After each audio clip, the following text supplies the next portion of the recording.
Hey everyone, it's Natalie. So today I'm just going to speak on other family members that you thought were on your side, but come to find out weren't. These flying monkeys, if you want to call them, or spy ninjas, I like to call them. These are people in the narcissist family. It could be your husband's sister or brother, cousins, aunts, uncles, whoever it is, who you have formed a relationship with these people and found confidence and trust in this relationship that you formed with them. Well, you soon start to discover, it could be even a decade or more, that you uncover the truth of what these people are saying or doing behind your back when they're not in front of you. You find out that these people are the ones that are going back and telling the narcissist everything you do in life, everything you say, every mistake that you've tried to hide. These are people that you thought that you could talk to when you had a crisis or a trauma or a situation that you needed to talk to someone. It seemed like they were on your side, that they were constantly supporting you, that you felt as though they knew what the narcissist was doing to you and that relationship was wrong. You felt that way. You even felt that these people knew what this narcissist was doing and felt the same way you felt about the narcissist. These same people are people who talk crap about the narcissist to you. Well, that's the funny thing about flying monkeys. Because they are manipulated by the narcissist and also really don't like the narcissist, believe it or not, they will come to you and gossip with you about what the narcissist is saying or doing because they really don't like them, but they're doing it because they have been trained. They have been trained to do the narcissist's dirty work. And so, because they trick you into believing that they're your friend, they care for you, they love you, that they are a companion, you tend to, talk about the narcissist with them because you think, well, they're talking about the narcissist. Why can't I talk about the narcissist? But it's all a scheme because they want to abstract information out of you to the goal. This is the goal: to go back and tell the narcissist everything that you said about them so they can find the acceptance, the same acceptance you're looking for in the narcissist, so they can find the acceptance in the narcissist that they're looking for. The narcissist treats everyone differently. Everyone has a different experience with the narcissist. And because the narcissist targets people, what they do is they build a strong foundation of people around them that they can smear you to. And so the people that they've built this, let's say, friendship circle with, they treat really well. Because the narcissist knows that if they can fool everyone in their friend circle into believing that you are the problem, that you are the reason why the narcissist is so hurt and upset, they know that they have to treat these people differently than you, which in return, this is kind of difficult to understand, in return, they trigger you to get that reaction to play the victim to these people. So the whole game is to treat the people inside the friend circle with love and kindness and compassion, while targeting you and purposely trying to get you to react so they could turn around and smear you to all these people and have them believing that you are the problem, that you are the perpetrator. But in the same instance, these people that are in this friend circle or family circle also in some way do not feel accepted by the narcissist, because the narcissist acts like they're better than everyone else. And the weird psychology behind that is when someone is acting like they're better than you for whatever weird reason, you want to prove to that person that they can accept you. You want to be part of that person who thinks they're too good for you. You want to prove to them that they are, to the narcissist, that they are loyal and trustworthy, and I want to be just as great as you. So in return, they bring the narcissist all the information they gather to find that acceptance by the narcissist. So as much as you want to believe that these people are on your side and have your best interest in mind, they don't. You have to understand, the narcissist has been manipulating these people, the sisters, the brothers, the family members, way longer than you've been around. And the narcissist has also targeted a lot of these individuals, which in return makes them crave that acceptance from the narcissist even more. And because they know the narcissist doesn't like you, they think by going and telling the narcissist negative things that you say about them, it will bring them closer to the narcissist. That it will bring that acceptance they're looking for. And all these family members are always fighting to be the number one in the narcissist's life, because that weird psychology I was talking about is that you will go to the ends of the earth to get this person that thinks they're too good for you to like you. And so all this whole time that you have been confiding in these brothers and sisters of your husband or wife or cousins, whatever it is, you soon find out that that relationship that you have been committed to, putting energy into, was all a sham. And that's hurtful. Because you think to yourself, you'll find acceptance any way you can in the narcissist family, in your husband or wife's family, that if you can't get it from the narcissist, you'll get it from these other family members. And it's the only thing that gives you confirmation that you're welcomed in this family. But when you find out that these people that made you feel like you're a part of this family actually were never interested in your best interest, then you feel crushed, because you feel like, man, I took vacations with this person, I went on holidays with this person, I shared intimate details about my life with this person. How could they betray me like that? You think to yourself like, oh my gosh, I can't believe this is happening.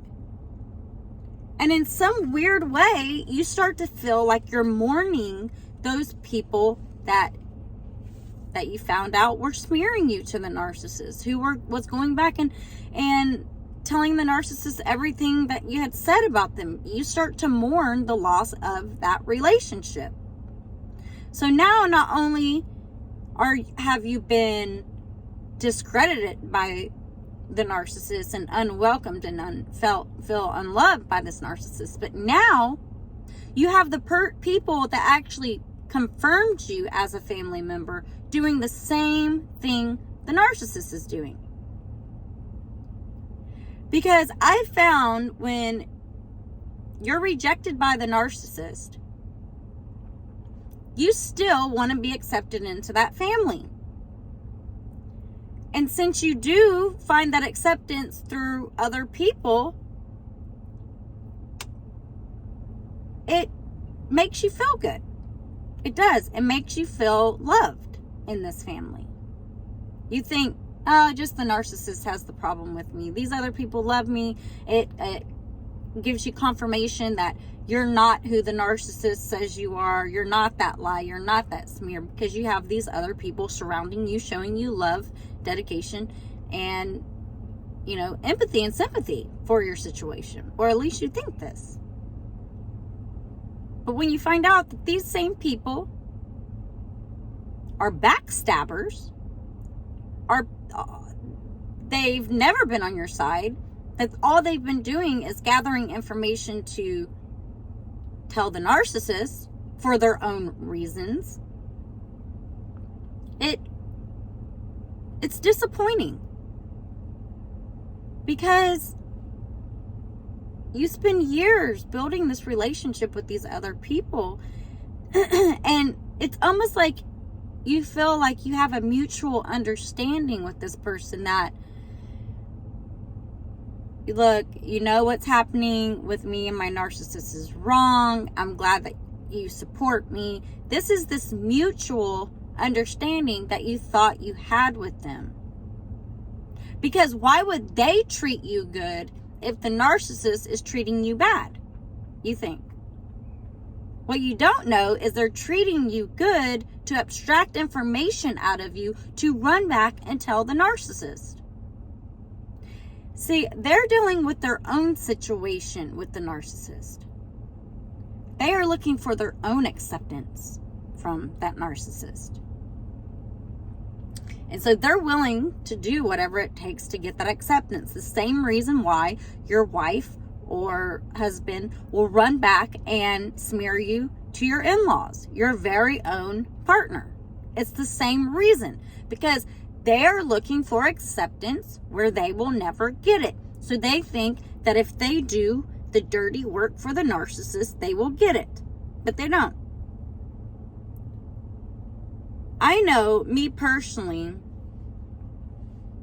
I thought there was an understanding with me and my brother-in-law and a cousin, that they knew the way that I was getting treated and the way our relationship was looked down on was just wrong. I wholeheartedly felt that these people knew what my mother-in-law was doing was wrong. And even though I didn't go off and talk about it with them, there was this connection I felt with these people, that they were taking me under their wing and protecting me from the narcissist. I felt this way. But when everything starts coming crashing down, you find out that these people really were flying monkeys, you feel stupid. You feel like, I thought I could trust you. I can't believe I got played like this. I got fooled. And you look back at certain situations and you're like, oh, that's why that person said that to me. That's why that person asked me that question. It starts to click. It starts making sense to you. But I know that it can be very painful, especially if you're going no contact and this is when you're finding all of this out, or whenever. You're like, well, I'm going no contact with the narcissist. Then you find out these flying monkeys you're going to have to go no contact with. So it's not like only losing the narcissist. You might be losing several people. And that's hard. That's a hard spot to be in, because during this time of distancing yourself from the narcissist, you want support.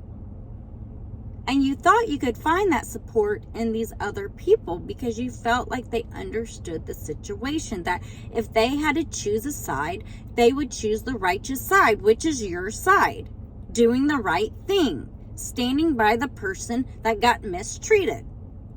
That's what your mind makes you believe, because that's, as good people, that's what we would do, right? That's what we would do. We would side with the people that got hurt, who got abused, not with the abuser.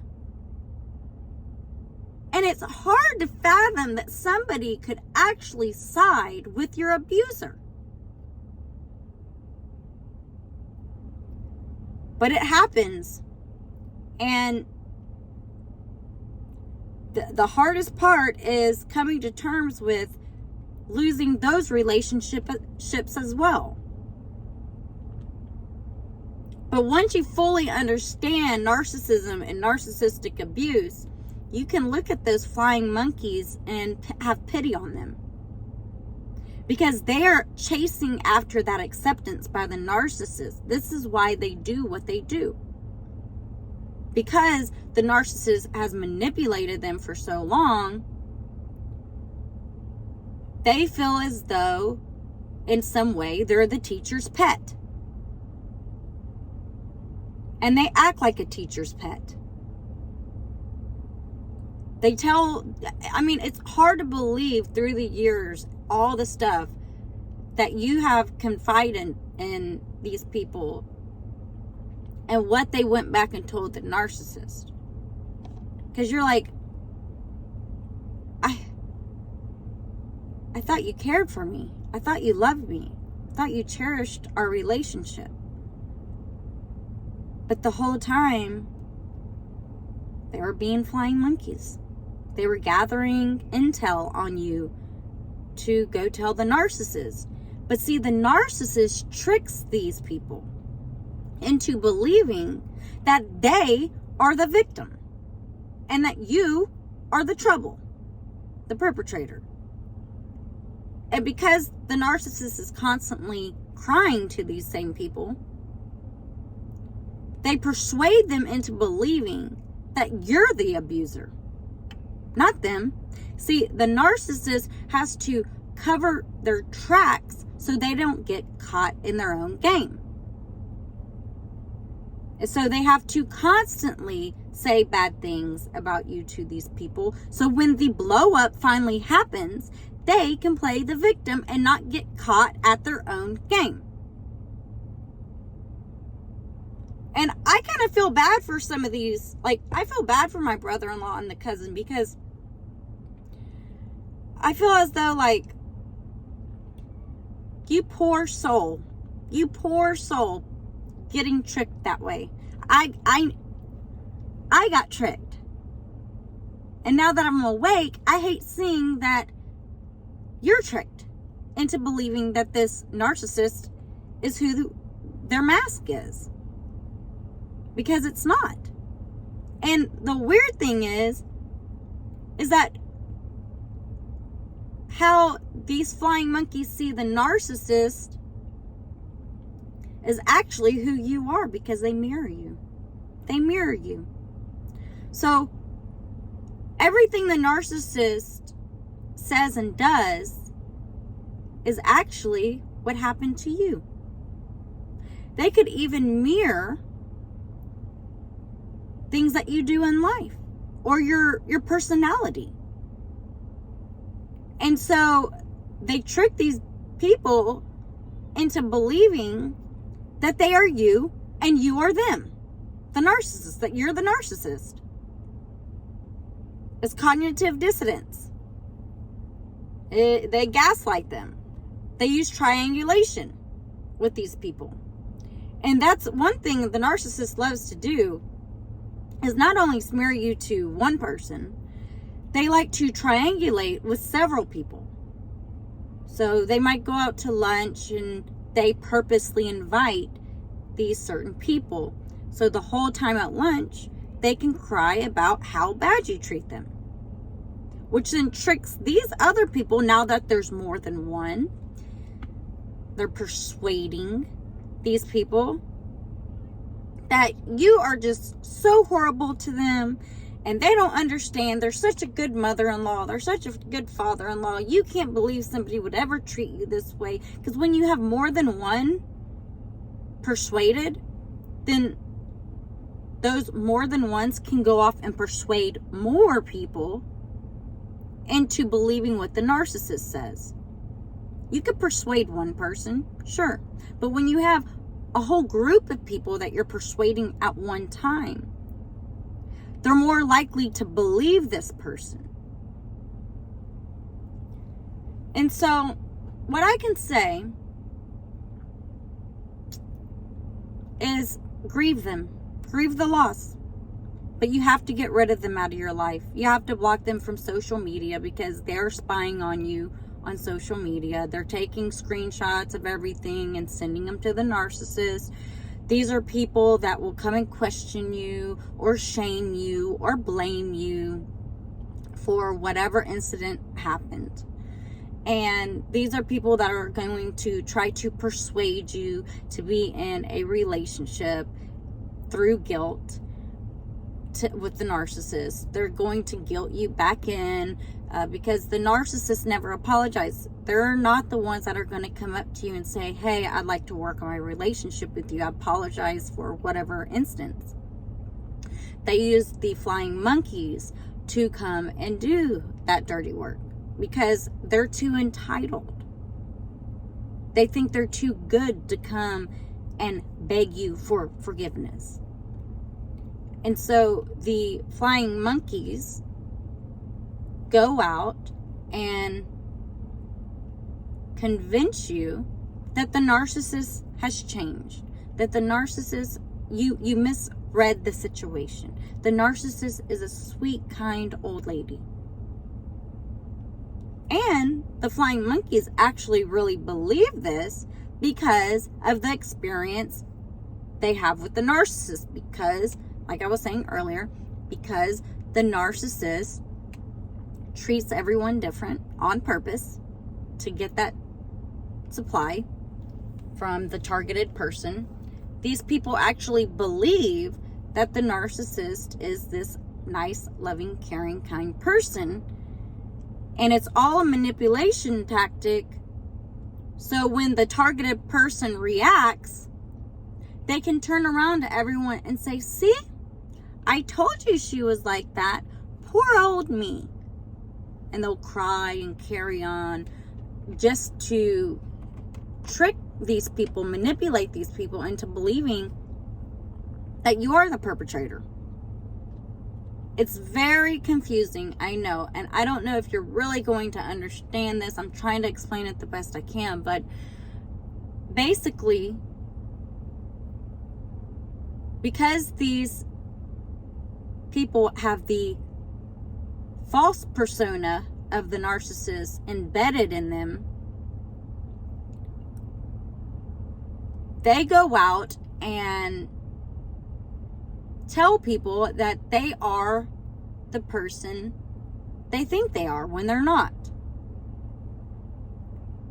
So then they try to persuade you into a million things.